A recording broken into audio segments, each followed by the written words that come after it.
Quero saudar todos com a paz do Senhor. Amém. De onde para cá fiquei meio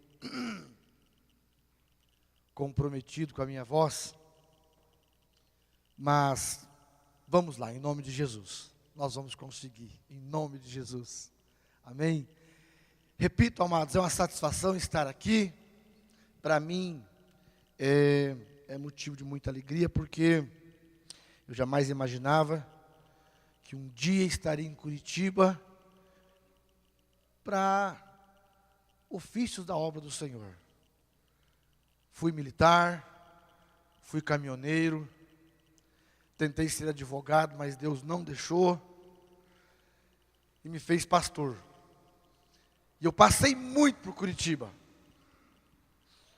mas nunca imaginava que um dia eu estaria em Curitiba ministrando a palavra do Senhor. E aconteceu quando me tornei um pastor. Eu fui ser pastor de uma cidade pequena. E geralmente pastor de cidade pequena fica lá, isolado no mundo. Mas o Senhor nos deu graça, o Senhor nos ajudou muito. E até aqui o Senhor nos trouxe, até aqui o Senhor nos abençoou. Então, quando o pastor me convidou, eu confesso que eu gelei a barriga. Eu falei, misericórdia. Mas amém, queridos. Esta palavra que o nosso irmão leu aqui há instantes, ela veio muito assim encontrar com aquilo que Deus tinha colocado no meu coração já. Isso é prova de que Deus está no comando. Quando nosso irmão leu que nós temos que ser o sal da terra, significa que nós temos que fazer a diferença. O sal, ele cumpre o seu objetivo em qualquer lugar que ele está, né? O sal, ele não tem a finalidade só de salgar e só de dar sabor. E um dia eu estudando um pouquinho sobre o sal, e eu descobri algo, porque a gente foi militar, e o exército usa muito sal na sua área ali de combate. Todas as vezes que um soldado sai para ir fazer uma necessidade fisiológica, ele leva sal. Então logo ele faz a sua necessidade, antes de cobrir com terra ele joga sal, não pouco, mas muito sal. Por que sal? O sal, ele tem um poder muito grande de atrair umidade. Pode observar, o saleiro sempre está úmido. E toda bactéria, ela é a partir da umidade. E quando o sal atrai para si a umidade, a bactéria morre. Por isso o sal purifica também. Nós como igreja do Senhor, nós somos o sal, por muitos motivos. Para salgar, para dar sabor, e para matar as bactérias do inferno que tem atingido a nossa sociedade. Nossas famílias às vezes, nossos entes queridos. Às vezes quando nós falamos assim, nós temos que amar o perdido, você fala, mas para Deus, mas como é que eu vou amar aquele bandido preso naquela penitenciária lá longe? Amados, nós temos perdidos dentro de casa, às vezes. Pai, filho, sogro, sogra, tios, primos, nossas pessoas amadas, mas que não chegaram ainda ao pleno conhecimento do Evangelho. E o Senhor tem um plano para alcançar. O Senhor quer desenvolver um plano para salvar. Eu sempre gosto de falar que Deus tem mania de salvar. Deus tem mania de perdoar. E Ele quer fazer isso. Ele precisa fazer isso. Deus não é Deus se Ele não salvar. Ele só cumpre o seu papel de Deus quando Ele ama a ponto de salvar. Nós temos uma imagem às vezes que Deus é aquele carrasco que condena, que amaldiçoa. Você pecou, vou mandar câncer na sua cabeça. Nós temos essa ideia às vezes como homens, como seres humanos. Mas nós vivemos um momento do cristianismo em que Deus quer salvar. E Deus quer usar meios. E a parte boa é que esse meio que Deus quer usar é único, não é anjos e mais nada, a não ser eu e você. Deus não pode mandar anjos para evangelizar. Anjos não podem influenciar pessoas. O Espírito Santo é quem influencia, sim, mas quando que ele influencia? O apóstolo Paulo fala que a fé vem pelo ouvir. Logo, o anjo também não fala. Ou seja, quando a pessoa ouve o Evangelho, a partir daí o Espírito Santo entra em ação para convencê-la do pecado. Mas se não houver quem anuncie o Evangelho, o Espírito Santo também não pode fazer. Jesus disse para a igreja: ide, pregai o Evangelho a toda criatura. O apóstolo Paulo comprou essa visão. Inste o Evangelho a tempo e a fora de tempo. O contexto bíblico de Gênesis até o Apocalipse, amados, ele se prende nisso, nesse projeto, salvar vidas, ser sal, destruir as obras das trevas e fazer a diferença, salgando e dando sabor, nos atraindo ao Pai. Eu quero convidar você a abrir a sua Bíblia no Evangelho de João, no capítulo 17.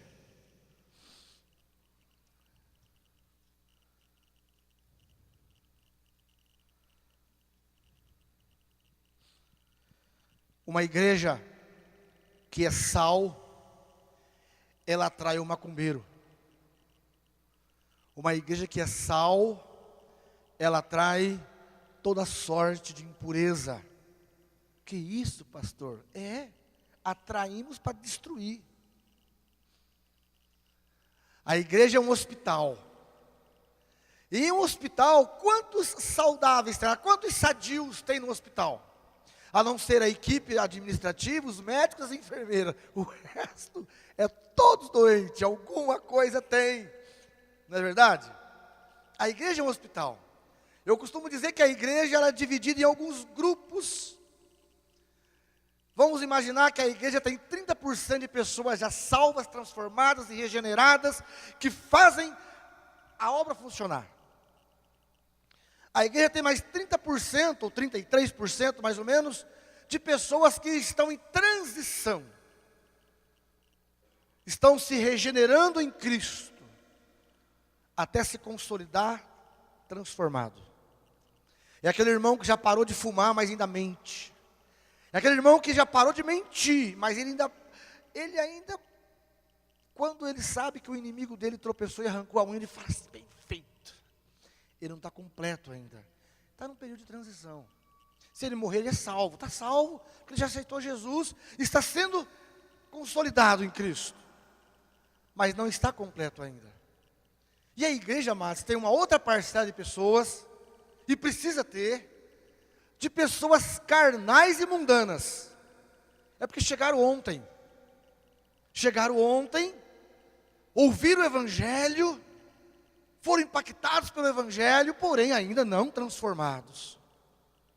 E Deus usa aquela camada de gente que já está transformada para curar aquela outra parcela de pessoas que chegaram ontem, semana passada, alguma coisa. E quando aqueles que chegaram ontem, mundanos, estiverem aqui na frente fazendo a obra funcionar, vai ter chegado outra parcela do mundo.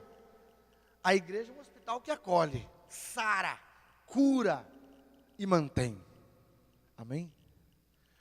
Precisa ser assim. João 17:12 fala assim, amados, mesmo sentados com bastante reverência, diz assim a palavra: quando eu estava com eles, guardava-os no teu nome, que me deste, e protegi-os, e nenhum deles se perdeu, exceto o filho da perdição, para que se cumprisse as Escrituras. Jesus está orando ao Pai, dizendo assim, Pai, todo aquele que o Senhor me deu, eu guardei, e nenhum se perdeu. Nós vivemos hoje um momento, queridos, que não é difícil a juntarmos pessoas nos nossos templos. Você pode observar que surge uma igreja, um pregador famoso, que tem um bom discurso, faz alguns milagres, logo ajunta uma multidão. Não é difícil. A mídia tem um poder muito grande de atrair pessoas. E nunca foi usado tanto a mídia como hoje. Porém, são pessoas que vêm, mas que vão também. São pessoas que não ficam para ser o sal. Elas vêm para se beneficiar de alguma coisa. Mas elas não querem compromisso com Deus.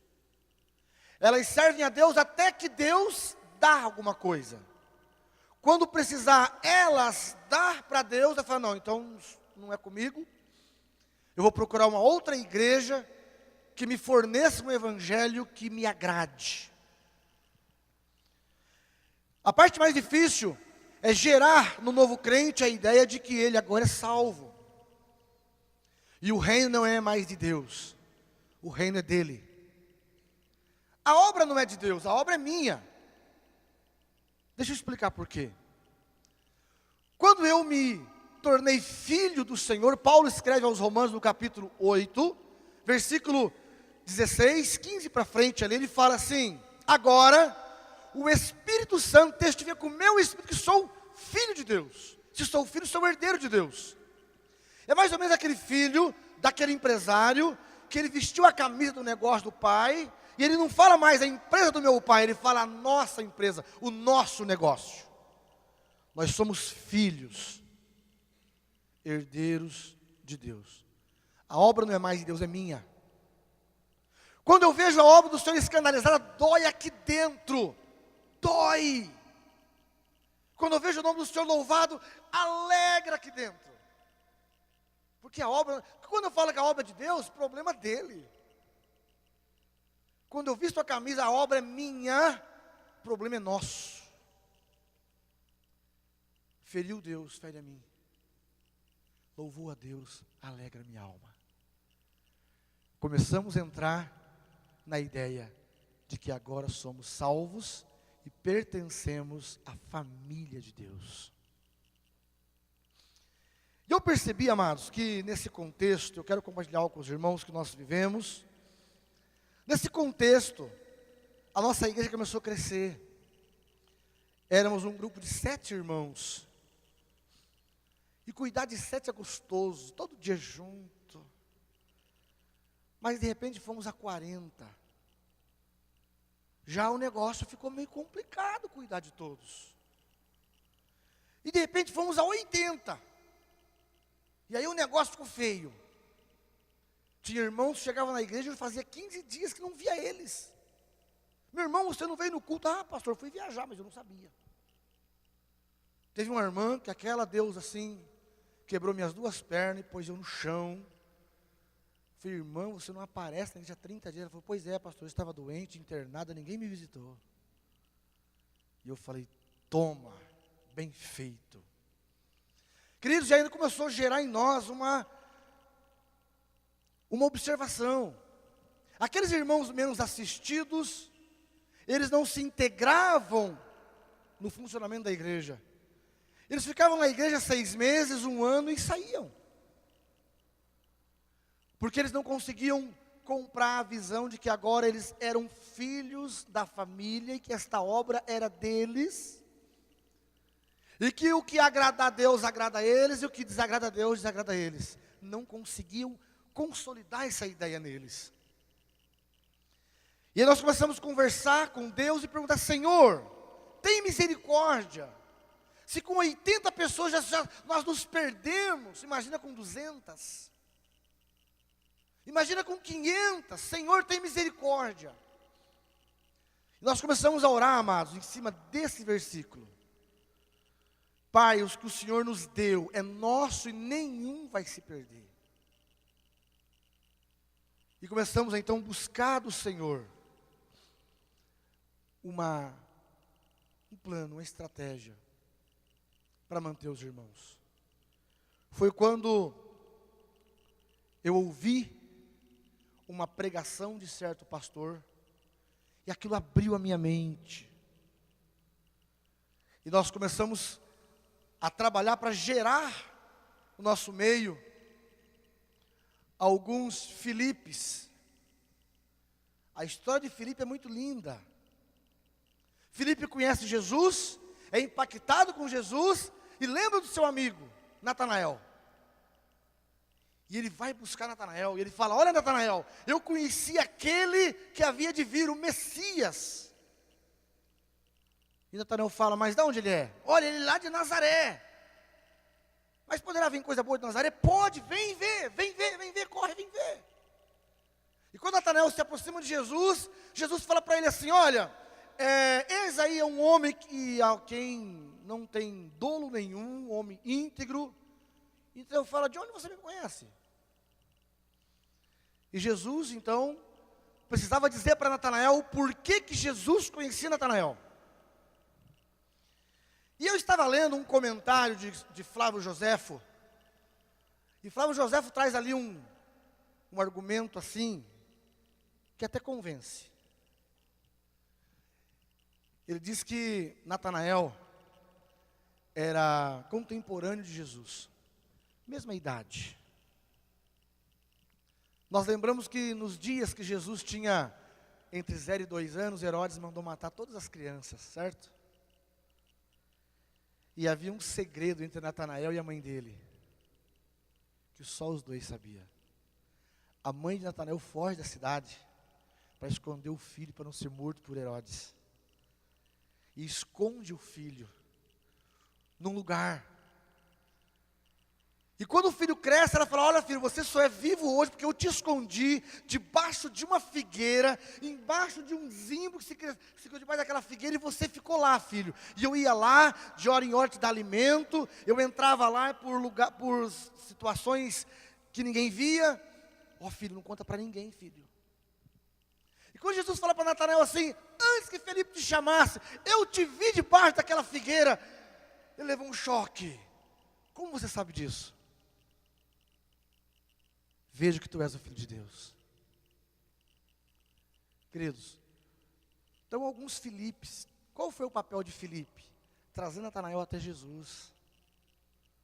Naquela cultura ia demorar muitos anos para Natanael chegar até Jesus, e talvez nunca chegaria. Mas o Filipe foi lá e pegou pela mão e trouxe. Olha o que Jesus fez na minha vida, vai fazer na tua também.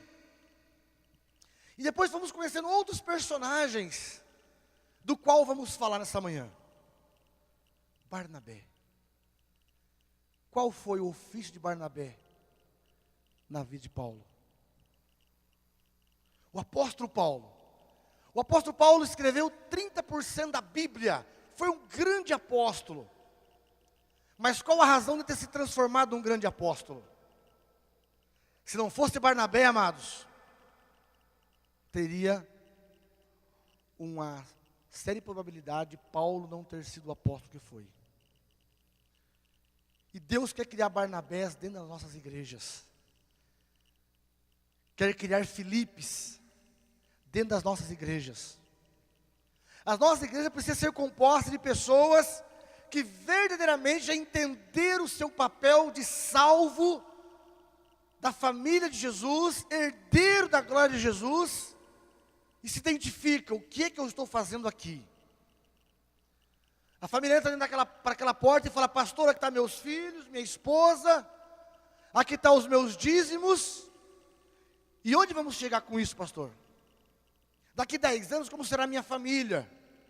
Se nós nos integrarmos nesta igreja e ficarmos aqui, pastor, que rumo vai levar a minha família? Para onde estamos indo? Onde chegaremos? Vamos servir a Deus aqui. Queridos, se nós não integrar aquela família no contexto igreja, fazer eles funcionar, eles vão sair no máximo 3 anos. Eles vão se cansar do ambiente. Vai ter um dia que aquela irmã não vai olhar e cumprimentar, a irmã vai falar assim: tem alguma coisa contra mim. Passa mais alguns dias, ele não concorda com alguma coisa e vai ajuntando o coração dele igual curva de rio. Um graveto aqui, um graveto ali. E no máximo 3 anos sai da igreja. E vai para uma outra igreja nova que chegou na cidade, e lá tem um apóstolo poderoso. Entende isso? O Barnabé teve uma influência na vida de Paulo. Foi o elo entre Paulo e a igreja. Porque a igreja cheia do Espírito Santo, amados, ela ganha pessoas para Jesus. Sim ou não? Ganha.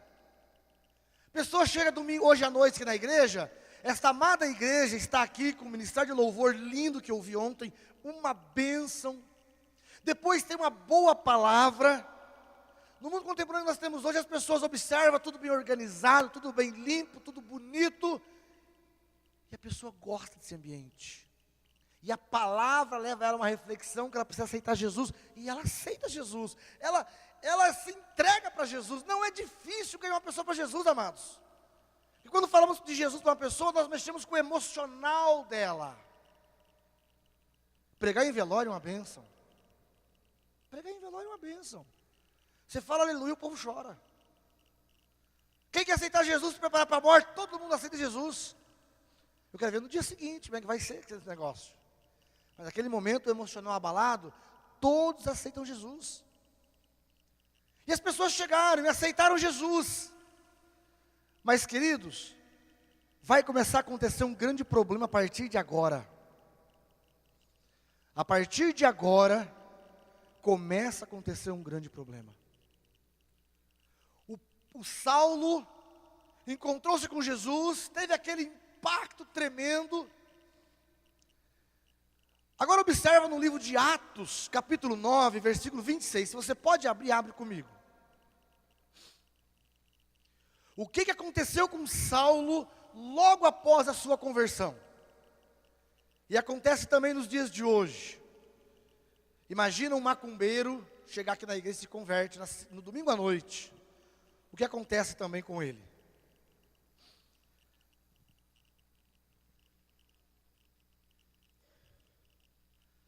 E quando Saulo chegou a Jerusalém, procurava juntar-se aos discípulos, mas todos o temiam, não crendo que fosse discípulo.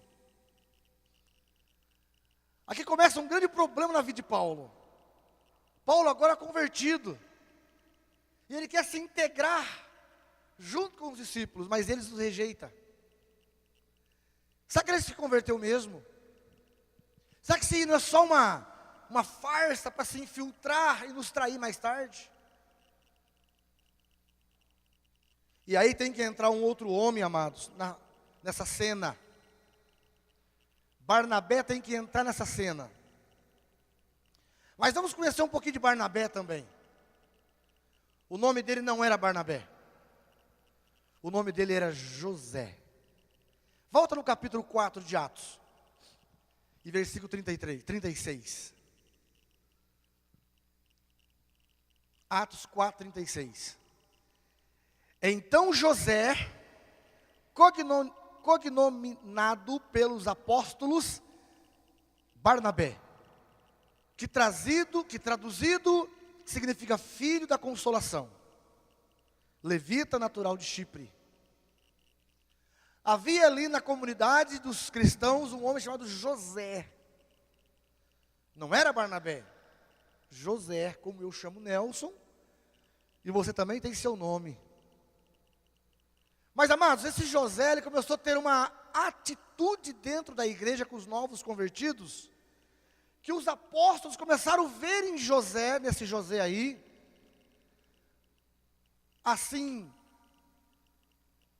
a imagem natural do próprio Deus e do próprio Espírito Santo. Observa que em algumas traduções aí disse que José, chamaram ele de Barnabé, que traduzido significa filho da consolação. Outras traduções falam que significa encorajador. Algumas outras traduções falam que significa aquele que exorta. Sabemos que todo nome que tem um prefixo bar significa filho. Barnabé, filho de Nabé. Bar-Jonas, filho de Jonas. Toda palavra na Bíblia que começa com um prefixo bar, significa filho de alguém. E Nabé?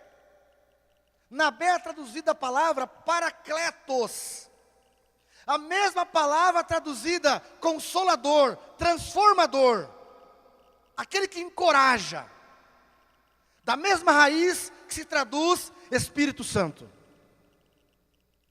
Os apóstolos começaram a ver em José que ele era o apaziguador. Ele era aquele que pegava a pessoa e trazia, conciliava, gerava o perdão entre ambas as partes que estavam brigando. Barnabé, esse José era aquela pessoa que atraía as pessoas umas às outras, por isso lhe chamavam Barnabé. Existem apelidos que é bom, apelidos que são pejorativos, mas apelidos bons. O abençoado de Deus, é bom chamar as pessoas assim, né? Quando alguém liga, ô varão valoroso, a paz do Senhor. São apelidos que você coloca o apelido na pessoa, mas para uma coisa assim construtiva, para levantar a pessoa. Por isso, chamaram ele de Barnabé. Oh, amados, como nós somos conhecidos na igreja? O irmão amado, a irmã amada.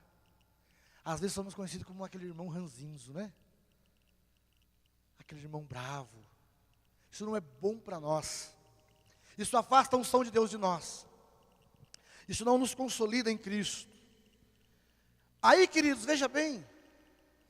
Eu preciso entender o que aconteceu agora a partir do momento em que Saulo chega na igreja de Jerusalém, procura juntar-se aos discípulos, mas os discípulos, esse cara está com um golpe sobre nós. Imagina Fernandinho Beiramar chegar aqui e se converter. Pastor, cuidado, pastor. Esse homem, pastor, abre o olho. E o homem cheio de Deus, cheio para querer trabalhar para o Senhor. E a igreja, não, perto dos meus filhos, não. Vai dar cocaína para o meu filho. Por que Paulo cobriu as irmãs de Corinto com véu? As irmãs que eram calvas, as seguidoras de Diana, eram prostitutas. Começaram a chegar na igreja convertidas pelo evangelho de Paulo. E as irmãs pegavam o marido, vem para cá, rapaz, fica perto dela não. Paulo cobre todo mundo com o véu, acaba com o negócio. Ninguém sabia quem era careca e quem não era. Queridos, a igreja rejeita o pecador quando ele chega. Não é de hoje, é lá de trás. Satanás criou uma estratégia para bloquear a obra de Deus. E nós precisamos criar em nós, desenvolver em nós esse amor, e confiar em Deus e crer que o Senhor transforma. Quando a própria palavra diz assim, que ainda que seus pecados sejam negros como escarlate, se tornarão brancos como a lã. Se nós não crermos nisso dessa forma, nós não somos igreja do Senhor. Imagina você agora chegar uma pessoa toda tatuada, cabelo penteado para cima, roupa preta, unha preta, sentado do teu lado. Você leva um susto, pá. Começa a orar, Senhor, envia o ministério de intercessão para orar por mim, que Satanás sentou do meu lado. Não é verdade, amados? Mas aconteceu, queridos, que Paulo agora estava sendo excluído pela igreja, rejeitado pela igreja. Queridos, muitas pessoas morrem nesse processo. Elas nasceram, elas desejam Jesus, mas quando ela chega, o ambiente é frio, não acolhe, e elas são desmotivadas, e Satanás trabalha na mente delas. Você converteu mesmo? Coisa nenhuma. Olha o que você é, olha o que você faz. E a pessoa não tem força de si mesma para enfrentar aquele pensamento do inferno e falar, não, eu sou crente agora. Se 30% das pessoas que se convertem permanecesse, o Brasil já era totalmente evangelizado. A igreja, ela joga sementes. E Jesus contou muito bem naquela parábola que tem semente que cai em terreno que é problemático. Ela germina, ela nasce, mas ela não tem raiz, ela morre. Outra semente cai em terreno espinhoso, ela germina, ela nasce, e ela tenta crescer, mas os espinhos sufocam. Se não tiver alguém para afastar os espinhos e jogar uma terra no pé dela, ela vai morrer.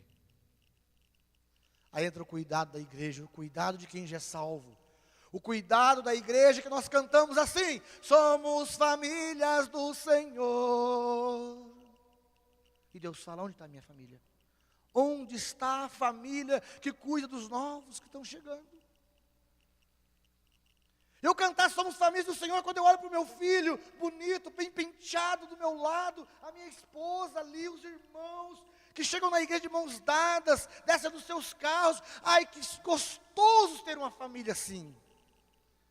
Mas ter uma família onde tem um filho drogado lá, que escandaliza a família toda, meu Deus, tem misericórdia, eu não quero. E a igreja tem filhos que são deformados e vão morrer, porque a igreja não se capacita para restaurá-los. O projeto de Deus é esse: restaurar o perdido. A igreja brasileira colocou muitas coisas na frente do que é mais importante. Campanhas, como eu disse ontem, campanhas e campanhas e campanhas. Se o pastor Roberto tivesse avisado que o presidente da convenção ia estar aqui, que o presidente da convenção tem um manto sagrado, que quem passar por baixo daquele manto fica próspero em 3 dias, nós não teríamos banco para conter o povo aqui. Porque assim se atrai muita gente. Mas o evangelho que, ao invés de receber, eu tenho que dar, é complicado. É só quando a pessoa realmente é transformada por Jesus que ela entende isso. Ela passa a entender essas coisas. Agora, queridos, Saulo se converte, a igreja rejeitando Saulo, os crentes olhando de olho para ele. Todos os novos crentes ainda são carnais, essa que é a verdade. Novo crente fala besteira, novo crente erra. Todo mundo erra, mas o novo crente mais. O novo crente, um dia, eu me lembro de um irmão recém-batizado na igreja, numa reunião, surgiu um assunto, ele falou assim: pastor, um homem desse, eu dou 6 tiros na boca dele. Eu falei: meu irmão, se acalma, não é assim. O novo crente é assim, meu irmão. O novo crente é igual o Pedro. Arranca a espada, corta a orelha. Novo crente é assim. Vai errar, mas vai crescer. E vai parar de fazer besteira. E é de novos que vai se transformar numa grande obra do Senhor. Amados, nós temos aqui agora uma lição que aprendemos com o Barnabé. No versículo 26, a igreja rejeita Paulo. Mas olha o versículo 27. O apostolado de Paulo se explica nesse versículo 27. A igreja rejeitou Saulo, mas o 27 começa escrevendo assim: mas Barnabé, tomando-o consigo, o trouxe aos apóstolos, e lhe contou como no caminho ele vira o Senhor, e lhe falara, e como em Damasco falara ousadamente no nome de Jesus. O Barnabé, o consolador, chegou e falou assim: não, amados, espera aí, Paulo, vem cá. Este homem realmente se converteu. Este homem realmente encontrou-se com Jesus. Este homem agora é um dos nossos. Vamos acolher ele. O Barnabé entra em ação. Mas, queridos, o Paulo, como novo crente, ele era igual. Eu fui o xerox de Saulo. Contei um pouco da minha vida para o pastor Roberto ontem. Eu fui o novo crente que mais deu trabalho para o meu pastor. Um pastor com 10 membros como eu, ele teria um infarto fulminante e morria. Eu queria fazer. Eu não tinha um entendimento que para tudo tem sua hora, seu momento. Não, eu queria fazer. E o negócio era para ontem. E o pastor falando, meu irmão, não é bem assim, pastor está endemoniado. Foi contra a minha ideia. A minha ideia é evangelizar pessoas, eu quero trabalhar para Jesus. Um belo dia eu levei uma pessoa até meu pastor e falei assim, pastor, esse homem é um endemoniado, filho de Satanás, não quer Jesus. E o pastor, meu irmão, não é assim que evangeliza, meu irmão. Não é assim. Fomos evangelizar uma certa feita, uma família, e tinha muitas imagens dentro da casa. Falei, ó, primeiro, para mim orar nessa casa, eu tenho que tirar aquela imagem dali, que aquele é o próprio Satanás dentro dessa casa. Fomos convidados a se retirar dali, quase apanhamos. Eu era igualzinho o Saulo, amados. O Saulo também era igualzinho. Agora eu me identifico quem eu era dentro da igreja, como novo crente. A minha dificuldade é que ninguém me ensinou. Já começaram a me ver com maus olhos. E aí deu guerra. Irmãos, foi terrível o negócio. Se Deus não entra na minha vida, eu estaria hoje desviado, muito longe de Jesus. Observa, queridos, que esse apóstolo, que mais tarde fez a diferença no mundo cristão, ele começa a falar tanta besteira, a ponto dos irmãos convidar ele a se retirar. Compraram uma passagem só de ida para ele e falar assim, Saulo, nós vamos patrocinar uma excursão para você? Vai, você merece descansar. Mas era só a passagem de ida para ele. Olha os versículos que se seguem. Versículo 29 e 30. E falava e discutia com os helenistas, mas eles procuravam tirar-lhe a vida. Paulo era briguento. Aceita Jesus? Não, porque você é endemoniado. Você é helenista? Está trazendo coisa para dentro da igreja? Está trazendo impureza para o evangelho? Filho de Satanás. E os helenistas queriam matar Paulo. Olha o que aconteceu no versículo 30. Sabendo, porém, os irmãos, o acompanharam até Cesareia e o enviaram a Tarso. Paulo, sai daqui, Paulo, você tá dando problema. Novo crente, querido, ele é assim, natural. Ainda mais eu que era militar, meu irmão. O não para mim era uma afronta. Fala não para mim, uma encrenca. Eu me identifico com Paulo. Enviar ele para Tarso. Fica lá, meu filho. Observa que esse mesmo Paulo que brigava com os helenistas, porque ele era novo na fé, ele era menino na fé, lá na carta aos Efésios mais tarde, ele instrui a igreja aos Efésios, de Éfeso, ele fala assim, olha, a nossa guerra não é contra pessoas. Ele mudou a forma de pensar.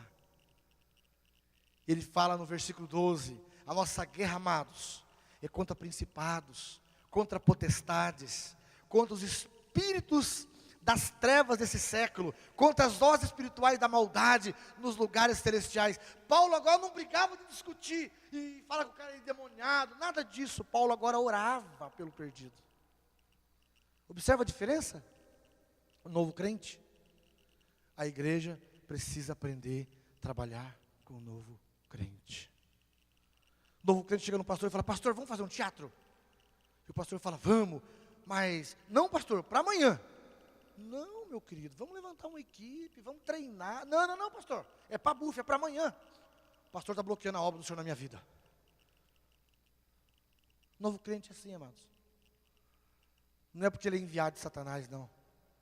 Ele precisa ser trabalhado, lapidado. Aí vê o discipulado, vê o carinho, vê o amor dos irmãos à sua volta, vê ele falando besteira, abraça, meu irmão, vem cá, não é assim, eu te amo, quero te ensinar, orar por ele, ministrar. Esse novo crente que é um problema pode ser um grande homem amanhã, mas nós temos que trabalhar com ele, senão ele vai morrer.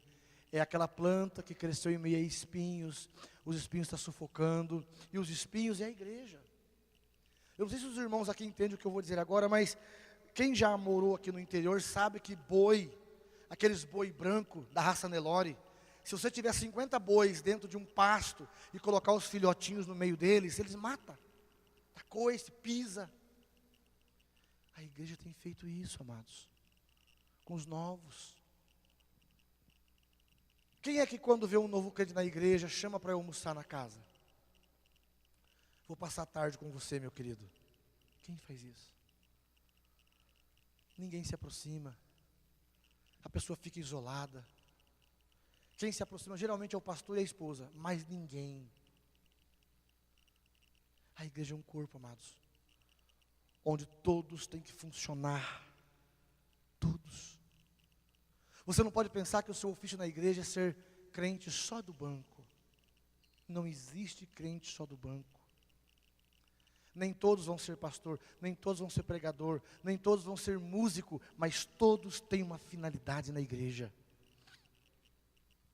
E quando você vê uma pessoa nova chegando, senta próximo dela, seja o Barnabé na vida dela, porque quando ela chega, meu irmão, existe dentro da cabeça dela uma turbulência. Ela é católica, muito católica, ela fica com medo da família, medo do padre, ela fica com medo da sociedade, ela se sente oprimida com medo. Alguém me viu entrar aqui, vai dar problema para mim. Seja o Barnabé na vida dela, senta-se do lado dela. Eu vou preparar um canto para você sentar. Olha aqui o lugar para você sentar. O que você precisar, fala comigo, eu vou te servir. Meio evangelho é pregado nessa atitude. Ela nunca teve tanto amor assim, em lugar nenhum. Ela diz: eu sou notado, olha, me perceberam aqui.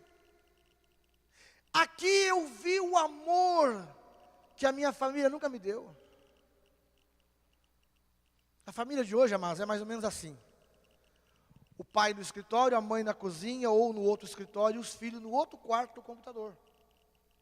O filho pega a comida, vai comer no quarto dele, o pai vem comer 2:30 da tarde, que os negócios da correria não deu para sentar com a família, e a mãe come com a empregada, meio-dia. Aquela tensão de pai para filho não existe mais. Mas quando ele chega na igreja, ele vê um monte de Barnabé em volta dele, amando, abraçando. Meu irmão, que bênção que você veio. Quinta-feira tem outro culto, você vem. Onde você mora? Você tem carro, eu vou te buscar, eu passo para te pegar. Queridos, Deus precisa de uma igreja viva. Viva. Mas Barnabé fez aí a ponte entre Saulo e os discípulos. E Barnabé agora, amados, ele começa a crescer. Porque quem tem vida cresce. E houve a perseguição em Jerusalém, e os dispersos saíram para o mundo, por onde passavam pregavam o evangelho, e houve em Antioquia um crescimento. E quando chegou a notícia em Jerusalém que lá em Antioquia um grande número de irmãos se reuniam, enviaram para lá quem? Barnabé. Atos, capítulo 11, versículo 22. E o Saulo, meu irmão, estava entregue às baratas lá em Tarso, sozinho, abandonado. Eu vou falar para os irmãos aqui um projeto de Satanás, que Satanás tem feito. Eu não sei aqui, mas cidade pequena geralmente faz isso. A pessoa se converte, está no auge do primeiro amor, ela fica desempregada. Aparece um emprego lá em Santa Catarina. Sabe para quê? Para ela ir para lá, não ter o mesmo cuidado que tem aqui, lá ela morre. Projeto de Satanás. Teve um irmão lá na igreja, que ele se converte, e ficou desempregado. Eu já vi logo. Semana seguinte, pastor, uma empresa de Santa Catarina está me chamando, fez, você não vai. Mas pastor, quanto você iria ganhar lá? Meu irmão, a igreja passando um problema financeiro.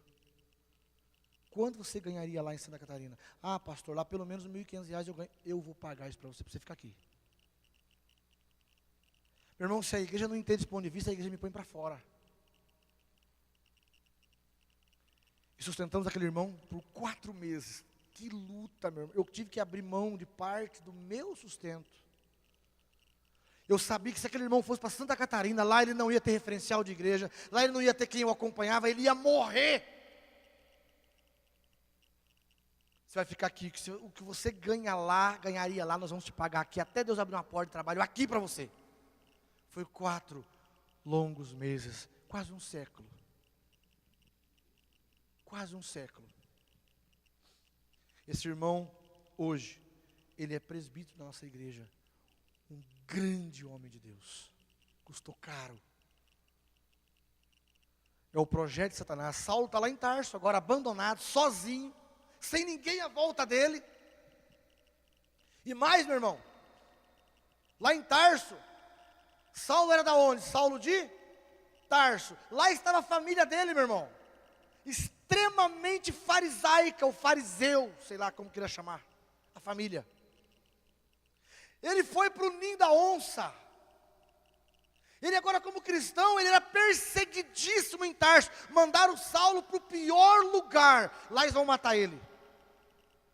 Imagina você sai da sua cidade, religiosíssimo ao extremo. Vai, quando você volta, sou crente, agora eles te matam. Se a família for tradicionalmente religiosa, você vai ter problemas com a família, sim ou não? Eles mandam Saulo para onde? Para o ninho da onça. Observa, mas a igreja trabalhando para Satanás. Observa a falta de entendimento da igreja. Pegando um novo crente, um novo convertido, e colocando ele no meio dos perseguidores, de quem provavelmente ia matar ele. Mas Barnabé, agora enviado para Antioquia. Atos 11, 22. E chegou a fama destas coisas aos ouvidos da igreja, que estava em Jerusalém, e enviaram para lá Barnabé. Olha os versículos 23 a 25. E quando Barnabé chegou lá, viu a graça de Deus. Viu que realmente o negócio lá estava pegando fogo. Imagina o pastor vivendo dentro de um avivamento tremendo na igreja. A igreja crescendo e a cobra funcionando. Ele não tem tempo de lembrar de ninguém mais. Estou crescendo, Deus é comigo. Mas Barnabé não fez isso. Observa o que Barnabé fez, amados. Versículo 23. O qual chegou lá, viu a graça de Deus, se alegrou e exortou a todos que permanecessem no Senhor, com um propósito de coração. Porque era homem de bem, cheio do Espírito Santo e de fé. E muita gente se uniu ao Senhor. 25. E partiu Barnabé para Tarso a buscar Saulo. Barnabé sabia, Saulo, longe de mim, ele vai morrer. Barnabé poderia falar assim, não, agora eu estou tranquilo, ministério resolvido, igreja crescendo, estou resolvido, agora eu tenho sustento, agora é eu e mais eu. Quem tem coração de Barnabé nunca pensa assim. Nunca pensa assim. Estava vindo do hotel agora junto com os irmãos aqui, e nós falávamos de um certo pastor, que hoje esse pastor está caído, esse pastor hoje está trabalhando secularmente, sem igreja, sem nada. Mas aqui dentro, soa um grande desejo, e irei buscá-lo. Deus já falou comigo muitas vezes, vai atrás do meu servo.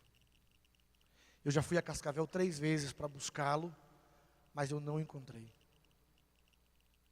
Agora eu descobri o endereço dele. Esse pastor marcou a minha vida, tanto positivo como negativamente. Mas o que é negativo, quem tem o amor de Cristo deixa para lá. Lembra do que é positivo. Aquele pastor, o Senhor já falou comigo que ele é precioso aos olhos do Senhor. Nós como convenção devemos ir atrás de quem caiu. A pessoa cai não é por acaso.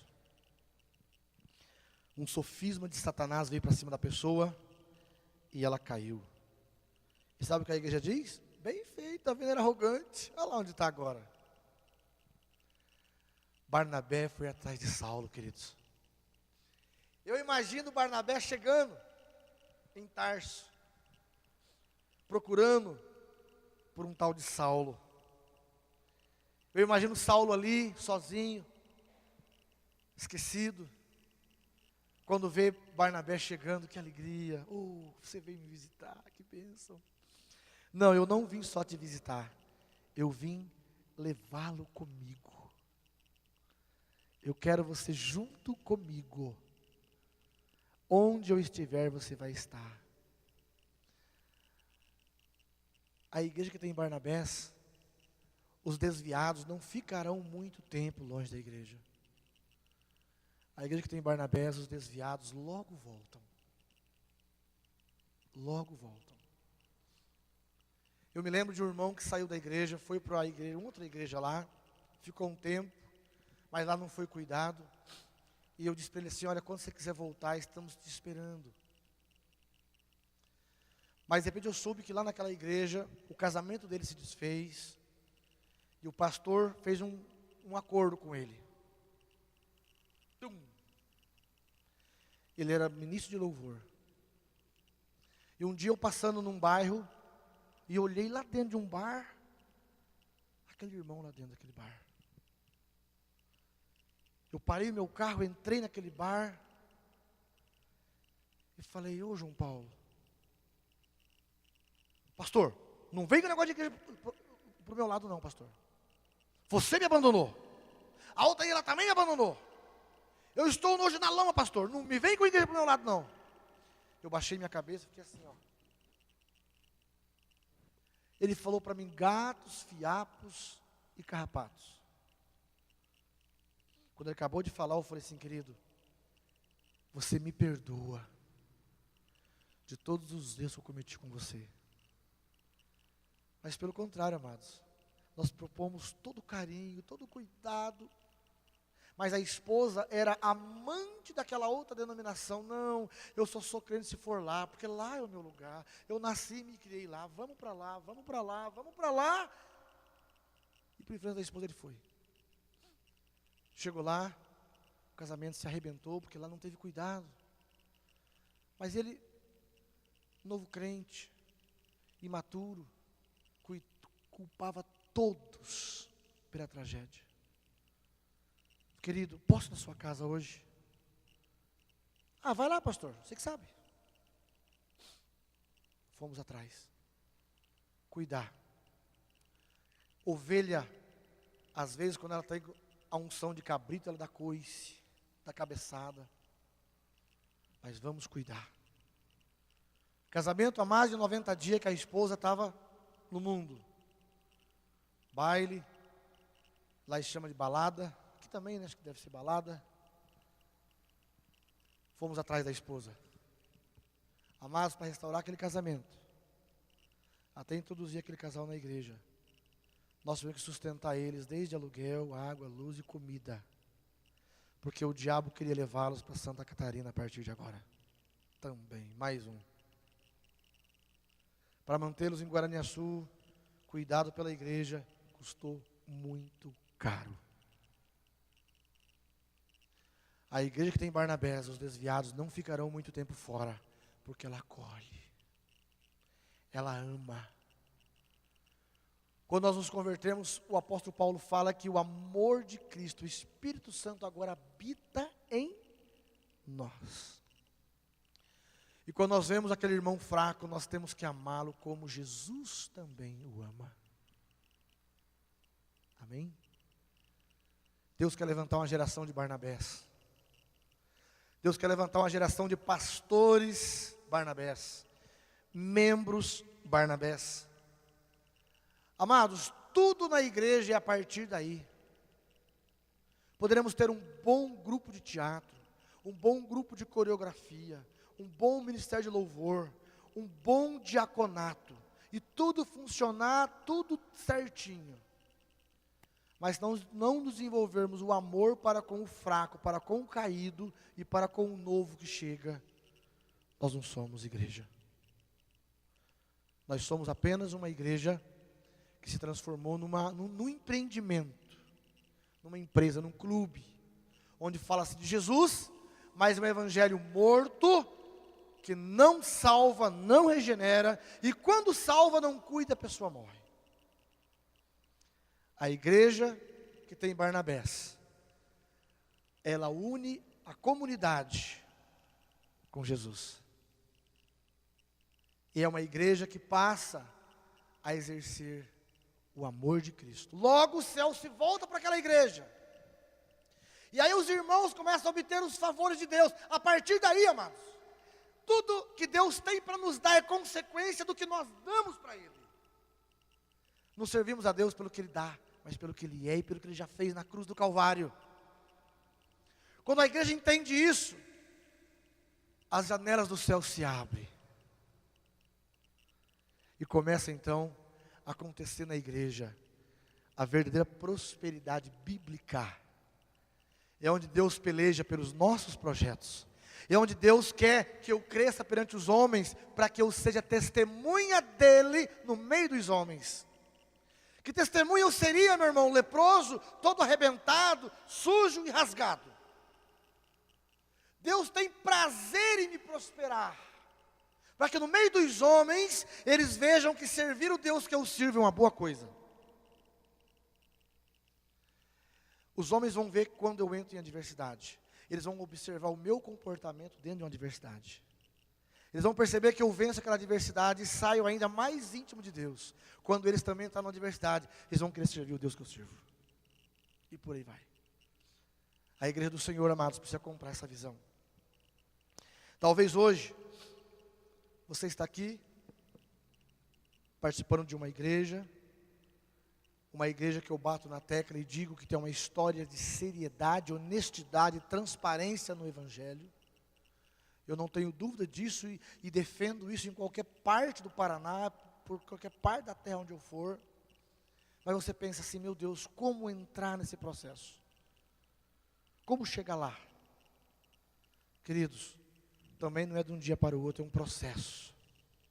Se integre, se aproxime, se envolva. Deus quer fazer uma grande obra. Amém? Vamos nos colocar em pé, amados.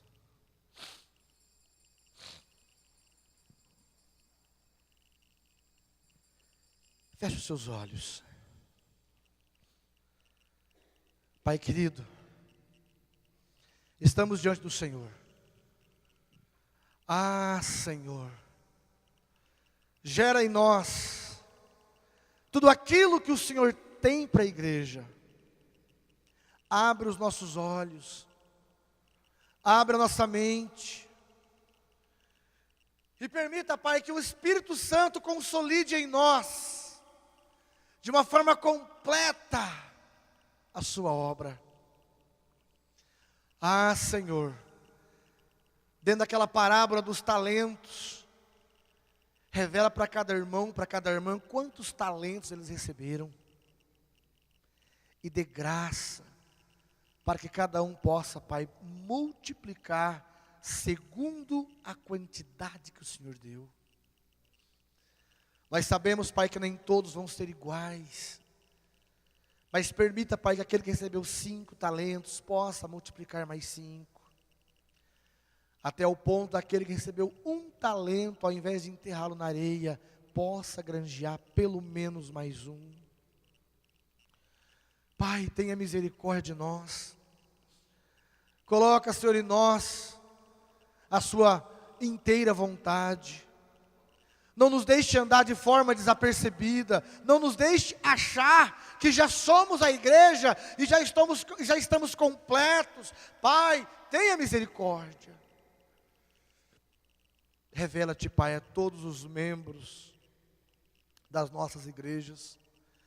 Revela-te, Pai. Traz, Senhor, uma insatisfação no coração de cada um, no sentido de querer mais do Senhor, no sentido de viver a Tua palavra, de ser um influenciador, de ser uma ferramenta, Pai, operante, Pai, na Sua obra. E em nome de Jesus, permita que as nossas igrejas, Pai, possam ser igrejas expansivas, acolhedoras, sem perder a essência da Sua palavra, Pai. Tenha misericórdia e permita, Senhor, permita, Pai, para a glória do Seu nome, que aquela unção que o Senhor colocou em Barnabé possa estar, Pai, nos membros das nossas igrejas. E todos, na unidade da fé, possam produzir para o Senhor. Que nenhum projeto das trevas prospere contra a sua igreja. Que nós tenhamos o entendimento do Senhor para não enviar os nossos novos na fé, os nossos recém-chegados na fé. Não viemos a deixar que eles vão para morrer longe da gente. Pai, tem misericórdia. Nos ajude, Senhor. Abra nossa mente, permita que nós possamos ser verdadeira igreja do Senhor na face da terra. Te louvo e te agradeço já, crendo em tudo isso, para a glória do seu nome, Pai. Amém, Senhor.